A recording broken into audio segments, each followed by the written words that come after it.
মেয়োমরি কিংবা সুগার স্পাইসে ঢুকতেই সকলের চোখের সামনেই আগেই চলে আসে পেস্ট্রি কিংবা ব্রাউনি। আর এই ব্রাউনিটা কিন্তু একটু কস্টলি হয়, ব্রাউনিটা খেতে যেমন টেস্টি হয়, আর যারা একদম চকলেট লাভার আছো তাদের পক্ষে তো খুবই টেস্টি অ্যান্ড ইয়ামি। আজকে তোমাদের কাছে শেয়ার করছি 1 কেজি ব্রাউনি রেসিপি। ব্রাউনিটা কিভাবে তোমরা সেল করবে, কতটা দাম রাখবে, কত টাকা খরচ হয়েছে, সমস্ত কিছু ডিটেলসের সাথে শেয়ার করছি। আর এই রেসিপিটা কিন্তু সম্পূর্ণ মেয়োমরি স্টাইলে এগলেস ব্রাউনি রেসিপি। আর 1 মাসেরও বেশি সময় ধরে ব্রাউনি কি করে ভালো রাখবো সমস্ত কিছু টিপসের সাথে শেয়ার করছি। Hello my lovely home bakers and YouTube family, I hope তোমরা সবাই খুব ভালো আছো, সুস্থ আছো। আমি জয়া, আজকে তোমাদের কাছে শেয়ার করছি 1 কেজি ব্রাউনি রেসিপি।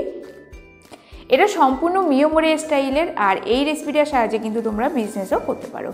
কি করে 1 কেজি ব্রাউনি তোমরা বানাবে, কত প্রাইসে সেল করবে, আমি কত প্রাইসে সেল করেছি, সমস্ত কিছু তোমাদের কাছে ডিটেলসের সাথে শেয়ার করছি। আই হোপ আজকের রেসিপিটি তোমাদের খুব ভালো লেগে থাকবে। রেসিপিটি ভালো লেগে থাকলে লাইক, কমেন্ট, শেয়ার, সাবস্ক্রাইব করে দিও। তো ব্রাউনি রেডি করার জন্য লাগবে ডার্ক চকলেট। এখানে 2M কোকো ব্র্যান্ডের যে ডার্ক চকলেটটা আছে সেটাকে ছোট ছোট করে কেটে নিয়েছি।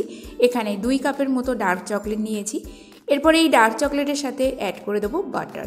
তো আমি এখানে নিউট্রিলাইটের প্রফেশনাল যে বাটার আছে সেই বাটারটা ব্যবহার করছি। তোমরা কিন্তু এর পরিবর্তে আমুলের সল্টেড বাটার ব্যবহার করবে যারা বাড়িতে বানিয়ে খাবে। আর যারা বিজনেস করতে চাও তারা অবশ্যই কিন্তু একটু কম দামের মধ্যে যে কোনো বাটার ব্যবহার করো। এই বাটারটা 500 গ্রামের প্যাকেট হয়। বাটারটা আমার দাম পড়ে 105 টাকা। তোমরা তোমাদের বাজেট মতো কিন্তু অবশ্যই বাটারটা চুজ করো। তো এখানে আজকের 1 কেজি ব্রাউনি বানানোর জন্য টোটাল বাটার লাগবে এবং 1/4 কাপ। তো আজকের মেজারমেন্টটা কিন্তু আমি কাপের সাথে শেয়ার করছি। আর যদি গ্রাম মেজারমেন্ট করা হয় তাহলে এখানে 150 গ্রামের মতো বাটার ব্যবহার করছি। বাটার আর চকলেটটা মাইক্রো ওভেনে মেল্ট করে নেব। 30 সেকেন্ড করে 1 মিনিট সময় দিলেই কিন্তু বাটার চকলেটটা খুব সুন্দর করে মেল্ট হয়ে যাবে। চাইলে কিন্তু তোমরা ডবল বয়লার মেথডেও মেল্ট করে নিতে পারো।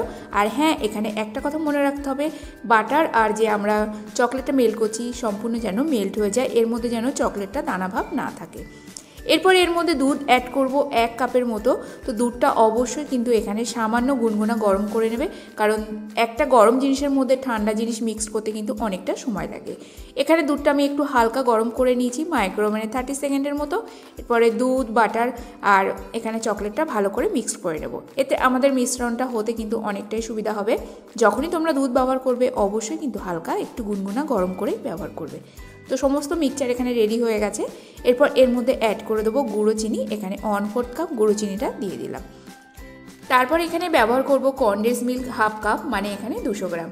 তো এই কনডেন্স মিল্কটা কিন্তু আমি বাড়িতে রেডি করে নিয়েছি। তোমাদের অনেক দিন আগে কী করে বাড়িতে কনডেন্স মিল্ক তৈরি করতে হয় সেই ভিডিওটা শেয়ার করেছিলাম, সেটা ডেসক্রিপশানে লিঙ্ক দিয়ে দেবো।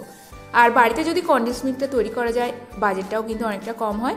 আর এখানে মাত্র 60 টাকার মধ্যে আমি 500 গ্রামের মতো কনডেন্স মিল্ক তৈরি করে নিয়েছিলাম। সেখান থেকে 200 গ্রাম কনডেন্স মিল্ক দিয়ে দিলাম। তো সমস্ত যে ইনগ্রিডিয়েন্টসগুলো মিক্স করলাম একটা স্প্যাচুলার কিংবা হুইস্কারের সাহায্যে খুব ভালো করে মিক্স করে নেব, মানে যতক্ষণ না চিনিটা এর মধ্যে ভালো করে গলে যাচ্ছে। এরপর একটা চালুনি রেখে তার মধ্যে দিয়ে দেবো 1 কাপ এবং 1/2 কাপ ময়দা। তার সাথে অ্যাড করব কোকো পাউডার। আজকে আমি ডার্ক কোকো পাউডারটা অ্যাড করছি। এটা নন্দী কোম্পানির কোকো পাউডার। তো এখানে আমি দিয়ে দেবো 1/2 কাপ ডার্ক কোকো পাউডার।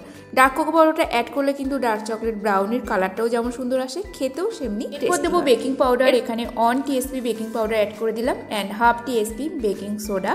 তার সাথে আমি ব্যবহার করছি ভ্যানিলা পাউডার 1 টিএসপি।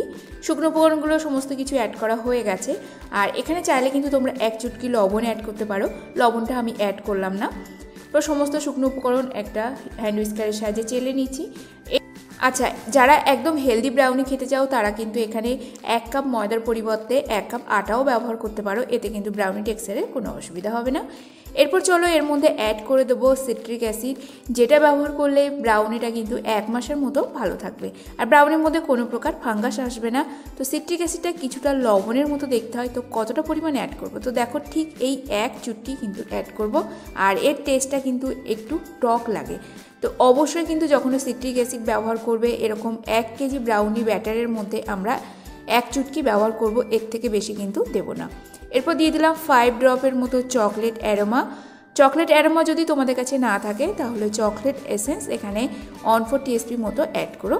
তো আর কোনো প্রকার এসেন্স এর মধ্যে অ্যাড করলাম না, কারণ অলরেডি এর মধ্যে ভ্যানিলা পাউডার ব্যবহার করেছি। যদি তোমাদের কাছে ভ্যানিলা পাউডার না থাকে তাহলে তোমরা এর মধ্যে 1/2 টিএসপি মতো ভ্যানিলা এসেন্স অ্যাড করো। তো সমস্ত ওয়েট অ্যান্ড ড্রাই ইনগ্রিডিয়েন্টস একটা হ্যান্ড উইস্কারের সাহায্যে বিট করে নেব। আস্তে আস্তে বিট করতে থাকবো আর সমস্ত উপকরণ যেন খুব ভালো করে মিশে যায়, ব্যাটারটা সম্পূর্ণ লাম্পস ফ্রি হবে। এখানে মেজারমেন্টটা যদি ঠিকঠাক রাখো তাহলে খুব সুন্দর একটা টেক্সচারের ব্রাউনি কিন্তু রেডি হবে। আর চাইলে তোমরা বাজার থেকে কনডেন্স মিল্কটা কিনেও ব্যবহার করতে পারো, সেক্ষেত্রে ব্রাউনির দামটা অনেকটা বেড়ে যাবে। পর এখানে ব্রাউনির ব্যাটারটা রেডি হয়ে গেছে, সম্পূর্ণ কিন্তু রিবন কনসিস্টেন্সি, না গাঢ় আছে না পাতলা আছে। আর এখানে যে টিনটা আমি ব্যবহার করছি এখানে 9 ইঞ্চি বাই 5 ইঞ্চি। আর এই ব্রাউনিটিগুলো বেক হওয়ার পর কিন্তু অনেকটাই হাইটে হবে। আর তোমরা যদি একটু ফ্ল্যাট সারফেস মানে যেটা রেগুলার ব্রাউনি বাজারে পাওয়া যায় তার জন্য কিন্তু তোমরা 10 বাই 12 টিনটা ব্যবহার করতে পারো। যতটা ব্যাটার আছে সমস্ত ব্যাটার আমরা কেক টিনের মধ্যে দিয়ে দেবো। আর এই ব্রাউনিটা বেক করার জন্য ওভেনের টেম্পারেচারটা রাখবো 160 ডিগ্রি। আর ব্রাউনি বেক হতে কিন্তু সময় লেগে যাবে 30 মিনিটের। আচ্ছা, ব্রাউনি বা ব্যাটারের মধ্যে তোমরা চাইলে কিন্তু অলনাটের টুকরো করে দিতে পারো, আলমন্ডের গুঁড়ো দিতে পারো, white choco chips, dark choco chips, যে কোনো কিছু কিন্তু তোমরা ডেকোরেশন ওয়াইজ করতে পারো। আর যদি তোমরা এমনি বাড়িতে বানিয়ে খাও তাহলে স্টিলের বাটি কিংবা যে কোনো কাপের মধ্যে ঢেলেও বেক করে খেতে পারো। এরপর ব্রাউনি টিনটা রেখে দেবো প্রিহিট করা ওটিজির মধ্যে 160 ডিগ্রি টেম্পারেচারে, বোথ রড অন। আর ব্রাউনিটা বেক হতে সময় লাগবে 30 মিনিট। ব্রাউনি কখনো কিন্তু গরম অবস্থায় আমরা ডিমোল করব না, ব্রাউনি বেক হয়ে যাওয়ার পর একটু রুম টেম্পারেচারে চলে আসলে তারপরে ব্রাউনিটা ডিমোল করে নেব। তো এখানে দেখো ব্রাউনিটা কতটা ফুলে উঠেছে। আর ব্রাউনিটা মোটামুটি আমার এখানে সময় লেগেছে 30 মিনিট। 30 মিনিট পর ব্রাউনিটা এখানে বের করে নিয়েছি আর ব্রাউনি সম্পূর্ণ ঠান্ডা হয়ে গেছে। এরপর চলো দেখে নিই ব্রাউনিটার ওয়েট কত গ্রাম হয়েছে। তো ওয়েট মেশিনের উপর একটা বোর্ড বসিয়ে সেটাকে 0 করে দিলাম। এরপর আস্তে আস্তে এইভাবে ব্রাউনিটা বোর্ডের উপরে নিয়ে নেব। খুব আলতোভাবে কিন্তু কাজটা করবে। আর এই সময় যদি ব্রাউনিটা হাত থেকে একটু পড়ে যায় তাহলে সম্পূর্ণ ব্রাউনিটা কিন্তু ভেঙে টুকরো হয়ে যাবে। তো চলো এখানে 1 কেজি 25 গ্রামের মতো ব্রাউনি ওয়েট এসছে। পর আমি স্কেল মেপে এক একটা 2 ইঞ্চি করে ব্রাউনি সাইজ রাখবো, সেইভাবে কেটে নিচ্ছি। এবার টিনটা যেহেতু আমার অনেকটাই ছোট ছিল সেই জন্য ব্রাউনিটা একটু হাইটে বড় হয়েছে। তোমরা যখনই টিন চুজ করবে 10 বাই 12 টিনে কিন্তু অবশ্যই ব্রাউনি বেক করবে। তাহলে 1 কেজি ব্রাউনিতে মোটামুটি আমাদের চেষ্টা করতে হবে 20 থেকে 24 পিসের মতো ব্রাউনি যেন হয়। আর এখানে আমার ব্রাউনি রেডি হয়েছে টোটাল 12 পিস। আর এই ব্রাউনিটা রেডি করতে কত খরচ পড়েছে, ব্রাউনিটা রেডি করার জন্য ইলেকট্রিক বিল সমস্ত কিছু ধরে প্যাকিং মানে সব কিছু আমি এখানে হিসাব করে ব্রাউনিটা তৈরি করতে খরচ পড়েছিল 300 টাকার মতো। আর এখানে ডার্ক চকলেট এবং কোকো পাউডারটাই একটু বেশি পরিমাণে কস্টলি হয়, সেইটার দামটাই পড়েছে। আর এখানে যেহেতু আমি হোমমেড কনডেন্স মিল্ক ব্যবহার করেছি তার জন্য আমার কনডেন্স মিল্কের দামটাও অনেকটা কমে গেছে। তো অনেক সময় তোমাদের হয়তো আরও বেশি খরচ হতে পারে। এরপর দেখো এখানে ব্রাউনিগুলো টোটাল 12 পিসে কেটে নিয়েছি 2-2 আকারে। তারপর উপর থেকে দিয়ে দিচ্ছি হোয়াইট চকলেটের গানাশ রেডি করার জন্য 50 গ্রাম চকলেট নিয়েছি। আর তার সাথে 15 গ্রামের মতো জল দিয়ে মাইক্রোওয়েভ করে নিলেই কিন্তু খুব কম সময়ের মধ্যে চকলেট গানাশ রেডি হয়ে গেছে। আর এই গানাশটা কিন্তু রুম টেম্পারেচারে রেখে দিলেও কিন্তু খুব তাড়াতাড়ি সেট হয়ে যায়।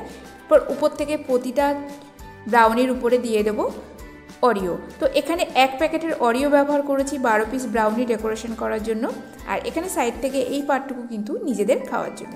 আর এইগুলো কিন্তু তোমরা হাতের সাহায্যে গুঁড়ো করেও কিন্তু কেক সিকেলস বা কেক পপসও রেডি করতে পারো। আর এখানে দেখো টোটাল 12 পিসের ব্রাউনি ডেকোরেশন করে কমপ্লিট হয়ে গেছে। এরপর আসা যাক 12 পিস ব্রাউনির দাম কত রাখবো। 12 পিস ব্রাউনি মানে টোটাল যা খরচ পড়েছে সেই হিসাবে এক একটা ব্রাউনি 25 টাকা করে কিন্তু খরচ পড়ে। আর ব্রাউনিটা দেখো তোমাদেরকে আমি মেপে দেখাচ্ছি, এক একটা ব্রাউনি কিন্তু 2 ইঞ্চি করে হাইট হয়েছে। তোমরা অবশ্যই চেষ্টা করবে 1 ইঞ্চি থেকে একটু সামান্য বেশি করার। আর ব্রাউনিগুলো যে কোনো একটা ক্লিনিং র্যাপে তোমরা যদি র্যাপ করে নাও তাহলে কিন্তু এই ব্রাউনি অনেক দিন পর্যন্ত ফ্রিজে ভালো থাকবে। এইভাবে যদি 1 মাসের মতো ফ্রিজে রেখেও দিই, আবার যখনই খাওয়ার দরকার হবে তখন একটু মাইক্রো ওভেনে জাস্ট 30 সেকেন্ডের মতো গরম করে নিলে কিন্তু ব্রাউনির টেক্সচারটা আবার ঠিক আগের মতো। আচ্ছা, এই ব্রাউনিগুলোর পার পিস রেখেছিলাম 43 টাকা করে। তোমরা চাইলে কিন্তু আরও কস্টলি রাখতে পারো। আর এই ব্রাউনিগুলো সেল করার পর টোটাল আমার প্রফিট রেখেছিলাম 216 থেকে 20 টাকার মতো, এর থেকে বেশি আমি প্রফিট রাখি না। আর এই যে ব্রাউনি প্যাকিং করছি যে বক্সগুলো, এগুলো কিন্তু যে কোনো কেক ম্যাটেরিয়াল শপে অ্যাভেলেবেল আছে। এই বক্সগুলো পার পিস 15 টাকা করে পড়ে।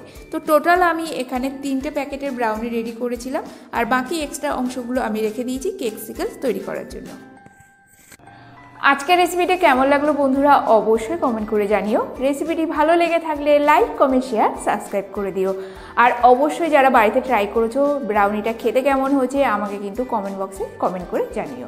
আর ব্রাউনিটা কী করে তোমরা 1 মাসের মতো ভালো রাখবে সমস্ত কিছু টিপসের সাথে শেয়ার করেছি। কোনো অসুবিধা হলে কিন্তু কমেন্ট বক্সে কমেন্ট করে জানাবে, আমি রিপ্লাইটা তোমাদের কাছে দিয়ে দেবো। তো আজকের মতো ভিডিওটি এখানেই শেষ করছি, দেখা হবে নতুন একটা পর্বে। ততক্ষণ সবাই ভালো থাকবে, সুস্থ থাকবে। Thanks for watching my channel. Take care. Bye bye.